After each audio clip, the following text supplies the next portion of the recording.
À la une, les élèves de l'école Maurice Belloni à Cognola-Mirande se sont mobilisés contre le harcèlement à l'école. Parmi les 3 établissements de l'académie participants, leur petit film de sensibilisation a été récompensé d'un chèque de 1 000 € ce matin. Le passage de toute la Guyane en réseau d'éducation prioritaire renforcé était annoncé pour la rentrée 2016. Ça ne sera finalement pas le cas. Un revirement de situation qui a provoqué la colère des syndicats. Le recteur de l'académie s'explique ce soir sur notre plateau. Enfin, elle se donne jusqu'à septembre pour réunir 25 000 € pour un documentaire. La jeune réalisatrice Marie-Sandrine Bacoul veut raconter l'histoire du cheveu naturel, un projet coûteux pour lequel elle lance un appel aux dons. Bonsoir à tous, bienvenue dans votre session d'information. L'école Maurice Belloni remporte donc le prix Mobilisons-nous contre le harcèlement avec leur scénario. Les 75 élèves de CM1 et CM2 ont devancé les 2 autres établissements de l'académie participant à ce concours national. Une vidéo de sensibilisation contre le fléau du harcèlement à l'école qui a su séduire le jury et leur a permis de remporter un chèque de 1 000 € mis à Pierre. L'harcèlement, pour moi, c'est qu'on embête des personnes à longueur de journée. L'harcèlement, c'est quelque chose qui est mal et qui n'est pas bien, ce qu'il ne faut pas faire aux autres. Ce n'est pas un jeu. Ils l'ont tous compris, le harcèlement c'est de la souffrance. Et faire souffrir ses camarades, ce n'est pas bien. Dans une vidéo qu'ils ont réalisée, 75 écoliers de l'école Maurice Belloni de Matoury se mobilisent contre ce phénomène. Cette vidéo leur a permis de remporter le prix académique « Mobilisons-nous contre le harcèlement ». Le harcèlement a de graves conséquences sur la scolarité des enfants. Ça les empêche la plupart du temps de venir à l'école. Il y a des conséquences au niveau de leur santé également. Donc c'est extrêmement important. Et on sait que le harcèlement commence vraiment très tôt, très jeune, depuis en primaire. Donc c'est pour ça que dès le départ, dès la rentrée dans une scolarité, il faut aussi faire passer le message. Bien avant le concours, le corps enseignant de l'établissement a commencé à travailler avec les élèves sur la violence à l'école. Un travail entamé depuis 3 ans qui permet aujourd'hui de constater un changement dans le comportement des écoliers. Nous avons beaucoup moins de bagarres dans l'école, mais le travail n'est pas fini. Il y a tout un travail à faire, et notamment avec le collège, les réseaux, les parents. Parce que le message passe au niveau des enfants, mais il faut que ça passe au niveau des familles, il faut que ça passe au niveau des frères et sœurs et un peu partout. On a travaillé déjà, je vous dis, depuis au moins 2-3 ans sur des romans photos. On parle d'harcèlement déjà, de violence. Les collègues, l'équipe travaille au quotidien sur la violence à l'école, notamment à l'accueil. Et donc le concours n'est qu'une opportunité pour nous de mettre tout ce qui a été fait en place. Partenaire du concours, la mutuelle MAE a remis un chèque de 1 000 € à la directrice de l'école. Un chèque qui servira à acheter des tablettes afin que les élèves puissent continuer à faire des vidéos, ainsi poursuivre leurs actions de prévention. Et justement, du harcèlement à l'école, lui en a été victime, celui que nous appellerons Eric, 11 ans, ose en parler aujourd'hui. Dans un premier temps, le jeune garçon avait pourtant gardé le silence par peur des représailles. Un silence rompu il y a 2 mois jusqu'à ce qu'il ait trouvé le courage d'en parler à sa mère qui l'a immédiatement alerté l'établissement. Des mesures ont été prises, il a changé de classe et se sent mieux aujourd'hui. Il s'est confié pour nous au micro de Mia Pierre. J'ai été victime d'harcèlement en 6e Hugo, mais maintenant j'ai changé. Je suis en 6e Brel maintenant. Tout se passe bien. Comment est-ce que tu as vécu ton harcèlement? C'était très mal. Mes moyennes baissaient vraiment bas, vers 10 ou 9. Et ensuite, ça les a pas suffi. Ils m'ont appelé terroriste. En disant tout d'abord à ma maman, mais j'avais un problème à la dire devant ma prof principale. J'ai coupé. Ensuite, lorsqu'on est y allé au collège, on est y allé parler à la CPE et puis on a réglé ça, ils ont été punis et ensuite tout s'est réglé. Si quelqu'un subit un harcèlement un jour ou l'autre, la première chose qu'il ne faut pas faire, c'est de penser à ses parents d'abord parce que la personne qui se suicide fait de la peine à ses parents. Et nous recevons ce soir le recteur de l'académie Youssoufi Touré. Bonsoir monsieur le recteur. Bonsoir. Merci d'avoir accepté notre invitation. On va bien sûr revenir sur le dossier de la REP+ en Guyane, mais tout d'abord, nous venons d'entendre un témoignage d'un jeune garçon qui était victime de harcèlement à l'école. Un point là-dessus, qu'est-ce que le rectorat compte faire à ce niveau ? Les rectorats comptent faire quelque chose qui est déjà une politique nationale. Je ne sais pas si vous savez, le fait qu'on ait l'alerte, le suivi, l'accompagnement qui est défini partout. Mais pour ce faire, il faut que l'alerte soit donnée. Donc tous les enfants savent, je crois, en tout cas s'ils ne le savent pas, il faut qu'ils sachent qu'au niveau de l'académie, au niveau des rectorats, au niveau de chaque établissement, il y a ce qu'il faut pour pouvoir qu'ils alertent et qu'on puisse le suivre. On les encourage bien sûr, comme ce petit garçon que nous avons vu. À chaque fois que c'est possible, il faut qu'ils le disent. Alors bien sûr, on revient donc sur le passage de toute l'académie en réseau d'éducation prioritaire renforcé qui a bien été annoncé par l'ancien recteur Philippe Lacombe. La fameuse circulaire académique de mars dernier l'a même confirmé. Alors pourquoi aujourd'hui ce recul ou plutôt peut-être un cafouillage ? Oh, je préfère une difficulté de mise en place qu'un recul ou un cafouillage. Le cafouillage aurait été le cas si le 1er septembre 2016, on serait en train de se rendre compte que ce n'était pas tout à fait cela. Et on est dans une difficulté de mise en place parce que le décret sur le fait de reconnaître toute la Guyane en réseau d'éducation prioritaire est fait. Toute la Guyane est bien en réseau d'éducation prioritaire, je le confirme. Pas renforcé. Voilà. Et le fait qu'il y ait le renforcement, qui est donc... Parce qu'il faut d'abord dire qu'est-ce que c'est que le réseau d'éducation prioritaire. Justement, parlons-en. Qu'est-ce que c'est ? Un collège est tête de réseau pour que toutes les écoles qui sont avec soient au niveau de ce réseau. L'objectif de cela, c'est de faire en sorte que dans chaque classe, on ait plus de temps pour des enfants qui sont dans des conditions plus difficiles qu'ailleurs, qu'en ordinaire, de le côté prioritaire, et pour se faire dégager des heures pour les enseignants, pour les équipes pédagogiques, qui dégagent du temps pour qu'ils le fassent. Donc ça, c'est partout. Le renforcer, c'est le fait qu'au lieu d'avoir, par exemple, 12 heures de ce temps-là, vous en avez 18, et donc de ce fait-là, on renforce.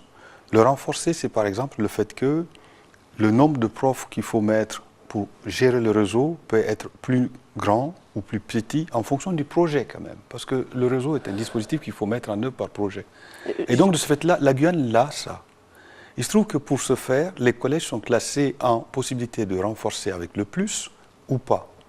Alors, vous disiez quand même que la Guyane a déjà ces moyens-là. Est-ce que ça veut dire qu'on a plus de professeurs qui sont déjà entrés dans le département ? Qu'est-ce que ça veut dire concrètement qu'on a déjà ce système de réseau d'éducation prioritaire ? On a déjà le système d'éducation, le réseau d'éducation prioritaire. D'une part, je ne sais pas si vous savez qu'il y a aussi le fait de le collège. La réforme du collège a été faite. Tout à fait. Et donc cette réforme du collège consiste à ce que les équipes, les établissements proposent des projets en toute autonomie qui font que l'académie peut les suivre. Et donc ils peuvent être amenés à proposer des projets beaucoup plus ambitieux que ce qui est dans le renforcé. Ça sous-tend quand même un certain nombre de moyens supplémentaires. Ça suppose surtout un certain nombre de personnes. Autrement dit, quelque part, quand vous mettez des postes, il faut que des personnes soient dessus et que des personnes aient envie de faire. Si quelqu'un en France, en Guyane, a envie de faire de l'enseignement pour des enfants qui sont dans des situations un peu plus difficiles pour le faire, notamment au niveau de la langue maternelle, eh bien, il y a ce qu'il faut pour qu'on puisse les recruter. Alors, on n'en a pas suffisamment de candidats. D'accord. Donc on a les moyens, on n'a pas suffisamment de candidats. D'accord. Le fait d'être renforcé, peut-être pour la rentrée prochaine, c'est qu'il y ait plus de candidats, c'est ça? Ce qu'il faut pour la rentrée prochaine, il y a plus de candidats, il y a plus de moyens, il y a plus de temps pour les enseignants, pour les équipes. Et donc vous disiez que les moyens étaient maintenus pour la rentrée.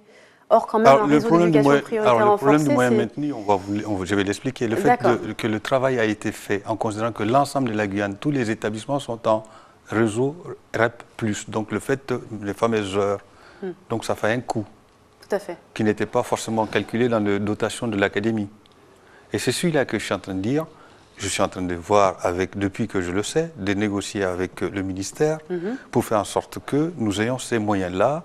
Et je sais que la ministre, qui, elle, est très attachée au fait que la réussite soit à tout endroit une réussite pour la réforme de l'école, qui est quand même un système continu, elle va l'entendre pour essayer de faire en sorte que nous ayons ces moyens-là. Mais ces moyens, on peut les avoir, mais il faut qu'il y ait des hommes et des femmes qui fassent des projets, qui accompagnent les jeunes. Et ça, on le fait. D'une certaine manière, ce que vous êtes en train de nous dire, c'est qu'il n'y aura pas de REP+, mais qu'on va essayer de faire comme s'il y en avait. Aujourd'hui, nous avons 10 REP, ou 11, puisqu'on ajoute quand même Auguste Dédé dessus, malgré tout. Et on en a 19 REP+, déjà aujourd'hui. Et on voulait passer à 30 REP+, en septembre. Et le fait qu'on a fait le travail sans que le décret qui fixe les établissements l'ait fait. C'est seulement ça qui est en difficulté. Mais il y a quand même eu des annonces entre-temps. C'est-à-dire que les enseignants se préparent déjà depuis la rentrée dernière à ce nouveau processus de Alors, réussite. si les enseignants sont préparés pour accompagner les jeunes et avoir les moyens pour faire en sorte que la réussite se fasse avec les parents d'élèves, je dis chiche, je suis d'accord, je pense qu'ils le savent. Et ce n'est pas pour autant qu'on gagnera à le faire. C'est une bataille longue, le réseau d'éducation prioritaire, en Guyane comme ailleurs. Donc, ce n'est pas une année qui fait ce travail, c'est plusieurs années.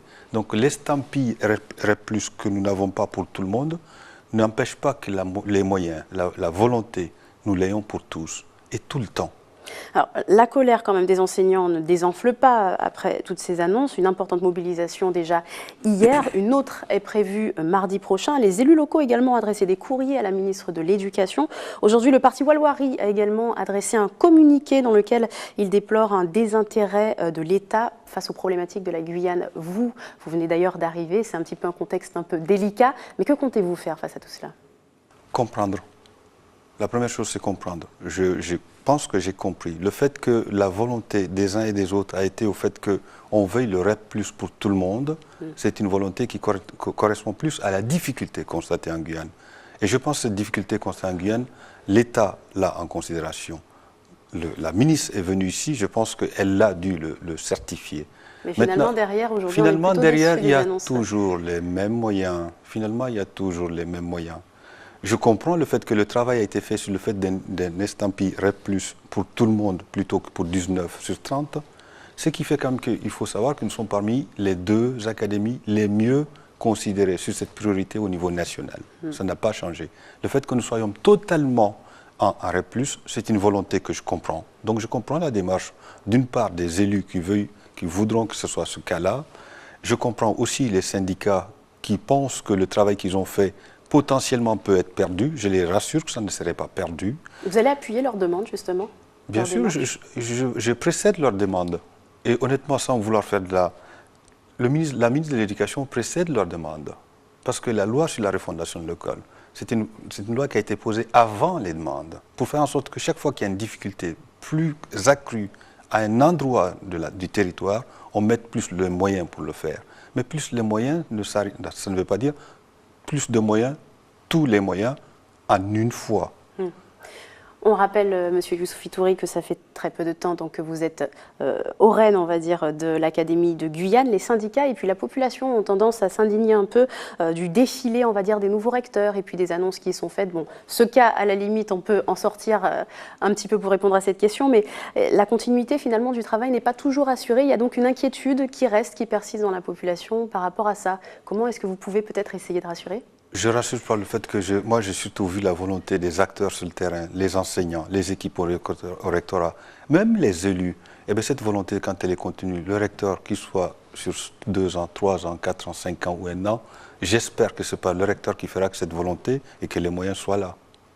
Merci beaucoup, Monsieur le Recteur. Merci d'avoir répondu à nos questions. On passe à toute autre chose à présent. Une cinquantaine de gendarmes ont quadrillé le quartier de Balata cet après-midi. Une opération de lutte anti-délinquance organisée suite aux récents incidents dans ce quartier de Matoury. Plusieurs personnes en possession de stupéfiants ont été arrêtées. On écoute les précisions. C'est une opération de lutte anti-délinquance, puisque c'est un quartier où malheureusement il y a pas mal de petits faits de délinquance qui sont commis. Et puis dernièrement, l'actualité a été plutôt négative dans ce quartier. Donc on a monté une grosse opération, comme on en conduit un petit peu toutes les semaines dans le quartier et aux alentours. Alors, cette opération ce soir a réuni 54 gendarmes et on a contrôlé des secteurs qui étaient un petit peu plus propices, où on connaît des zones où se passaient des petits trafics de stupéfiants et des choses comme ça.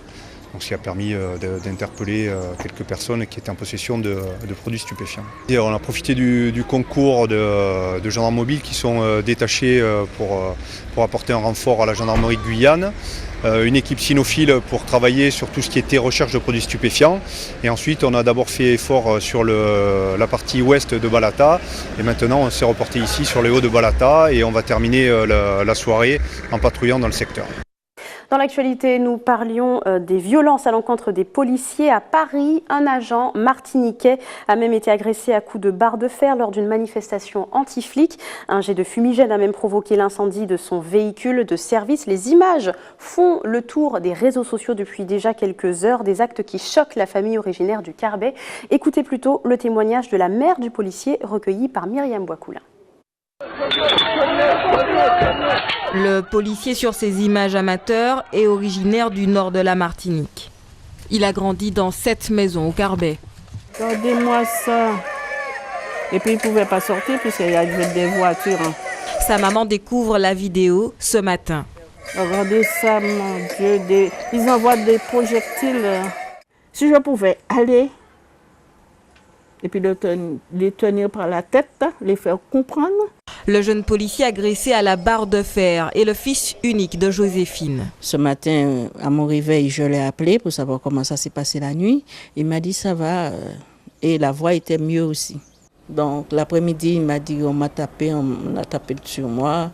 Bon, ça va, ne t'inquiète pas. Un agent lui-même fils de policier en poste depuis 1 an. Il vivait bien son travail de policier. C'est ce qu'on lui a appris, il a fait.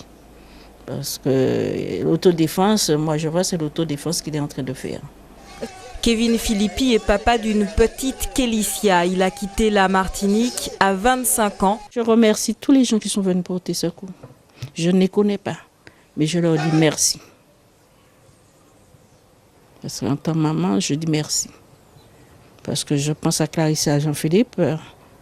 J'ai une pensée pour la maman de Clarissa Jean-Philippe. Et je dis, je comprends. Je comprends sa douleur. Surtout, c'est mon fils unique. Le jeune policier était en marge de la manifestation pour dénoncer la haine contre les forces de l'ordre. La vidéo a fait le tour des réseaux sociaux.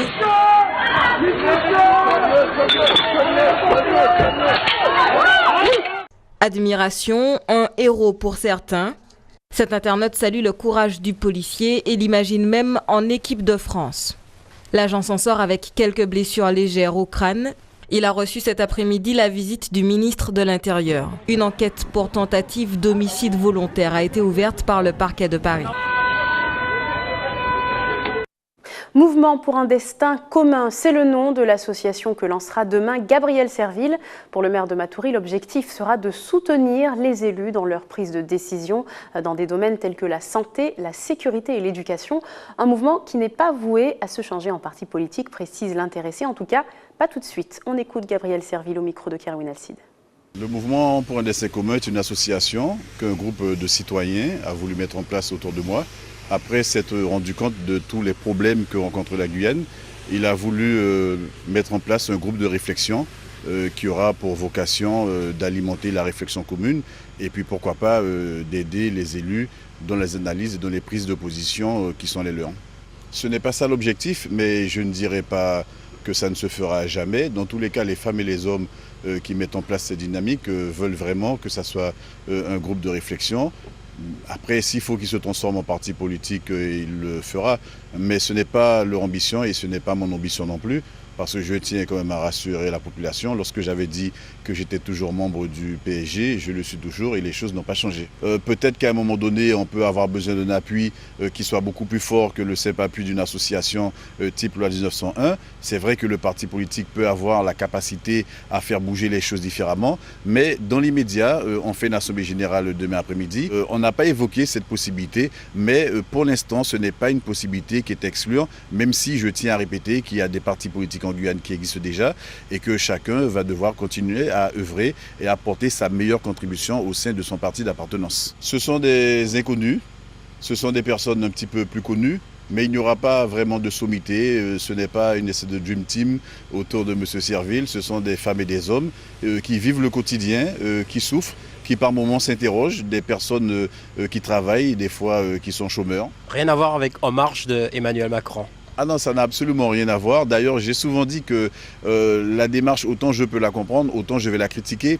Parce que Emmanuel Macron, il appartient à un gouvernement qui est au pouvoir, il est ministre de l'économie. Je pense que plutôt que de penser à se positionner sur l'échiquier politique, il ferait bien de continuer à travailler pour l'intérêt des Français. Restez avec nous dans quelques instants, nous verrons le combat d'une réalisatrice guyanaise pour réaliser un documentaire sur le phénomène nappy, le bonheur d'avoir ses cheveux au naturel. Marie-Sandrine Bacoul lance un appel aux dons et puis nous nous intéresserons à la journée de lutte contre l'obésité en Guadeloupe. Reportage à suivre dans quelques instants. Mais avant cela, les entreprises bénéficiant d'aides publiques se portent mieux que les autres et surtout elles favorisent l'emploi. C'est le résultat d'une étude menée par l'INSEE présentée ce matin. Entre 2007 et 2012, les entreprises guyanaises ont été passées au crible et le verdict est sans appel. Plus de précisions avec le chargé d'études au micro de Xavier Paul Lepelletier. L'étude a été réalisée sur un panel d'entreprises aidées entre l'année 2007 et l'année 2012. Donc il y a environ 1000 entreprises aidées qui étaient dans notre panel et qu'on a comparé à toutes les autres entreprises guyanaises qui disposaient des conditions d'éligibilité pour obtenir l'aide mais qui n'en avaient pas obtenu.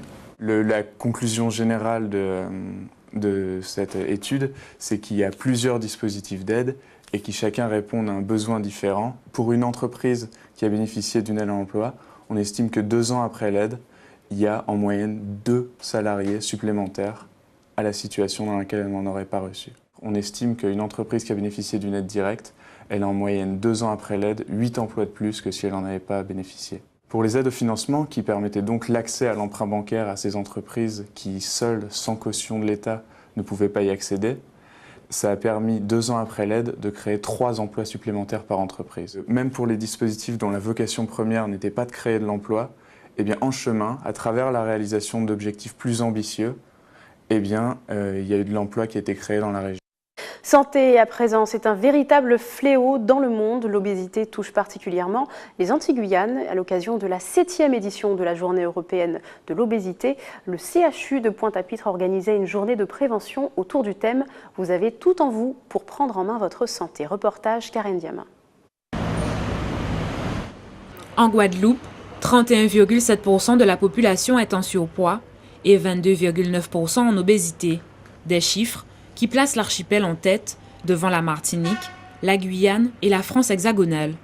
Parallèlement, le CHU mène une lutte quotidienne pour endiguer ce problème de santé publique. Nous sommes particulièrement préoccupés et engagés dans ce combat.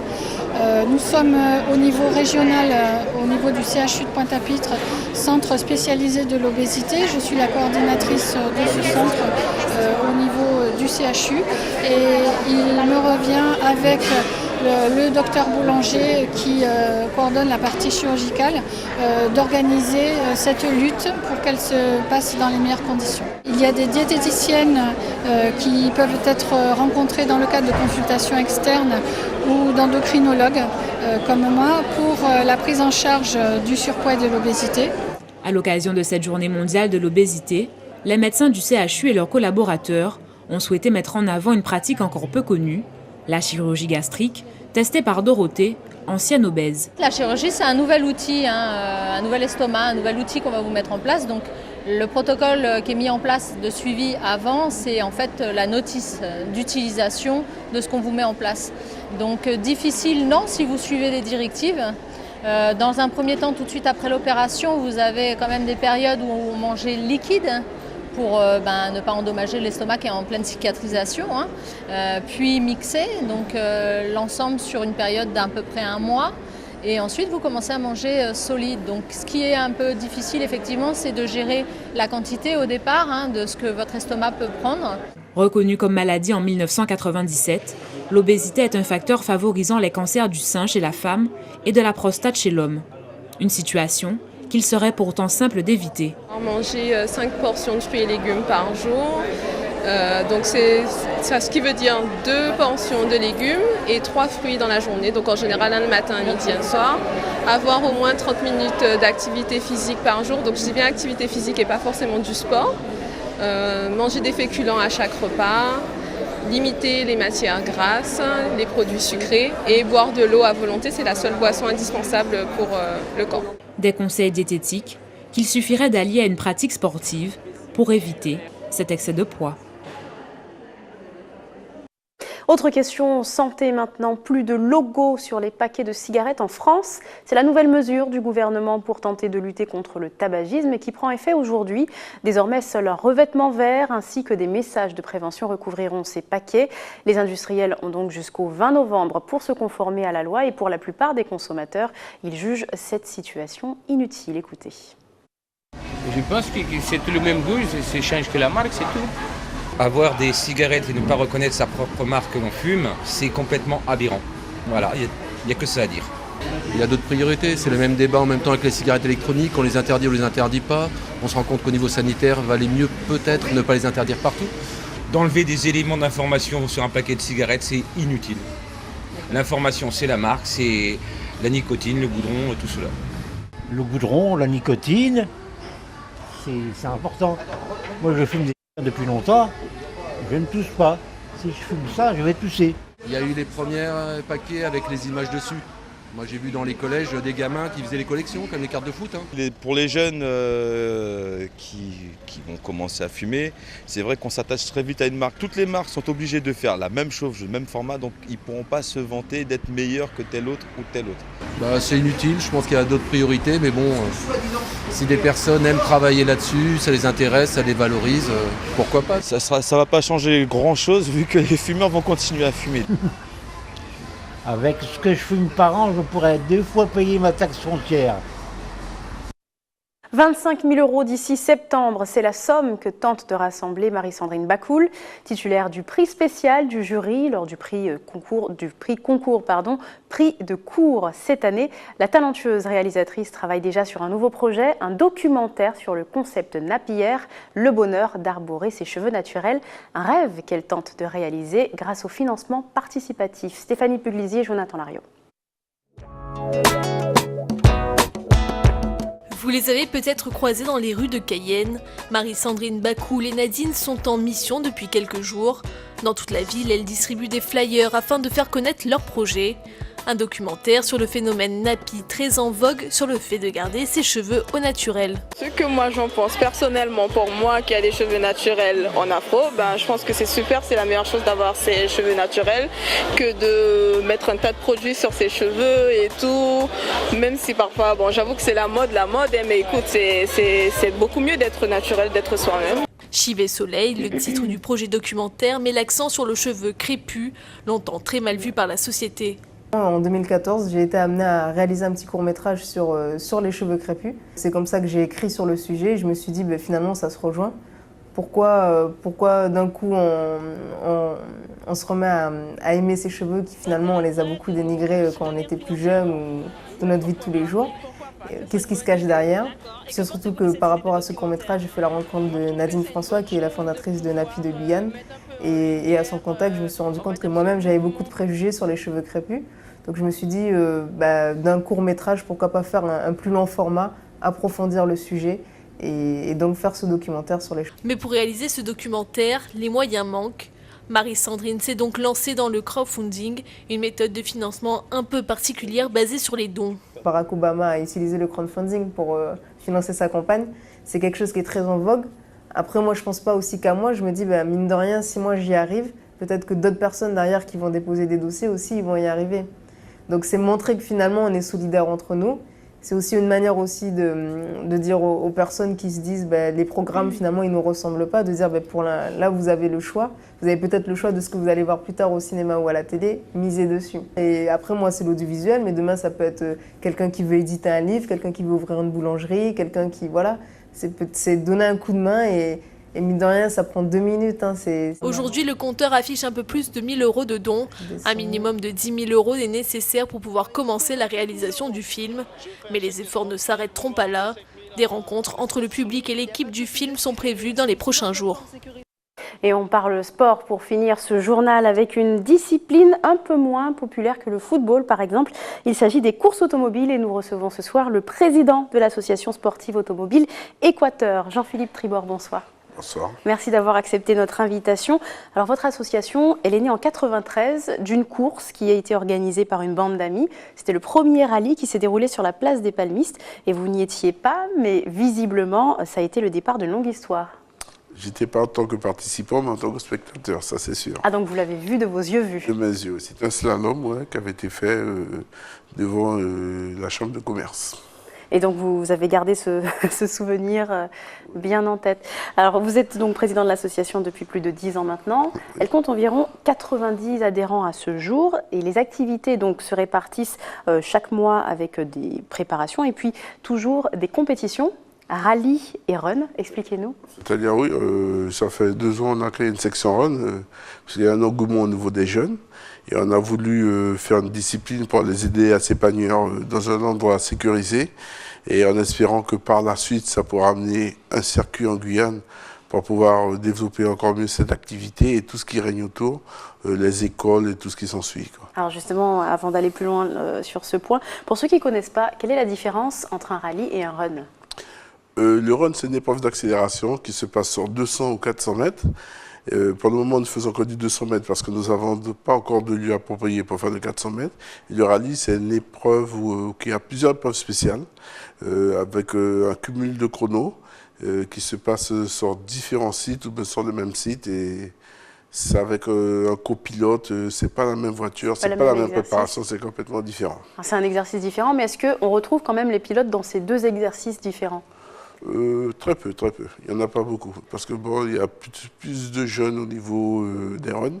Au rallye, il n'y en a pas beaucoup, puisque c'est vraiment complètement différent. L'avantage du run, c'est qu'ils peuvent participer avec leur voiture de tous les jours. Alors, il y a bien sûr d'autres associations de courses automobiles en Guyane, mais l'ASA Équateur, c'est la plus ancienne, et nous évoquions donc tout à l'heure ce chiffre, 90 adhérents, c'est peu quand même. Comment expliquer ce chiffre ? Parce qu'après, il faut avoir vraiment des passionnés pour faire ces sports, parce que ce sont des sports qui sont exigeants au niveau de la mécanique et au niveau de la préparation des véhicules et physique aussi, et financière, parce qu'il faut trouver les sous pour pouvoir le faire. Parce qu'on n'a pas de sous, on ne peut pas préparer une voiture, il faut trouver des partenaires, et des partenaires pour préparer les véhicules, et il faut des partenaires aussi pour pouvoir organiser les manifestations. Approximativement, entretenir son véhicule pour les runs et les rallyes ? Je ne sais pas, il faudra un minimum de 5 000 € pour pouvoir commencer à faire une préparation, pour pouvoir rouler, avoir quelque chose de bien et qui respire un peu de la santé. Alors nous parlions tout à l'heure donc du run, il y en aura un ce week-end, donc il fête ses 2 ans et là ce sera le premier de l'année qui se jouera donc samedi et dimanche. Comment est-ce que ça va se dérouler ? Dimanche c'est le 7e run, le Grand Prix Sud Motors qui se passe sur le stade, aux alentours du stade de Georges Chaumette. C'est des épreuves d'accélération qu'il y aura les qualifs qui se feront le samedi matin jusqu'aux éliminatoires et puis la finale aux environs de 16h. Et le samedi après-midi, à partir de 16h, il y a un contrôle technique et administratif chez les partenaires Sud Motors. Alors les gens qui veulent venir voir les belles mécaniques, ce sera l'occasion de passer et de voir les véhicules qui sont préparés pour cette manifestation. Justement, est-ce que c'est une manifestation qui amène les familles, par exemple ? Ça amène un peu de monde, ça amène les familles. Il y a des grands, des jeunes, il y a un peu de tout. Et comme c'est une épreuve qui se passe sur place, c'est vrai que c'est plus facile à voir qu'un rallye, puisque en étant sur place, on voit le départ, on voit l'arrivée, et on peut voir toute la manifestation, puisque autour, il y a de quoi se nourrir, boire et manger, et on peut passer une belle matinée sportive. Et puis c'est gratuit, c'est ouvert à tout le monde. C'est gratuit, c'est ouvert à tout le monde. Le rendez-vous et en plus, il y a du spectacle et il y a l'adrénaline qui va trop vite. Voilà. Merci beaucoup Jean-Philippe Tribord d'avoir été avec nous. C'est moi qui vous remercie. Merci beaucoup. Ainsi se termine votre journal ce soir. Je vous rappelle les principaux titres de l'actualité. Les élèves de l'école Maurice Belloni à Cognola-Mirande se sont mobilisés contre le harcèlement à l'école. Parmi les 3 établissements de l'académie participants, leur petit film de sensibilisation a été récompensé d'un chèque de 1 000 € ce matin. Le passage de toute la Guyane en réseau d'éducation prioritaire était annoncé pour la rentrée 2016. Ça ne sera finalement pas le cas. Un revirement de situation qui a provoqué la colère des syndicats. Le recteur de l'académie s'est expliqué sur notre plateau ce soir. Enfin, elle se donne jusqu'à septembre pour réunir 25 000 € pour un documentaire. La jeune réalisatrice Marie-Sandrine Bacoul veut raconter l'histoire du cheveu naturel, un projet coûteux pour lequel elle lance un appel aux dons. Merci d'avoir été avec nous. Dans un instant, l'info continue avec nos confrères de BFM TV pour l'actualité nationale et internationale. Très bon week-end à vous, à lundi.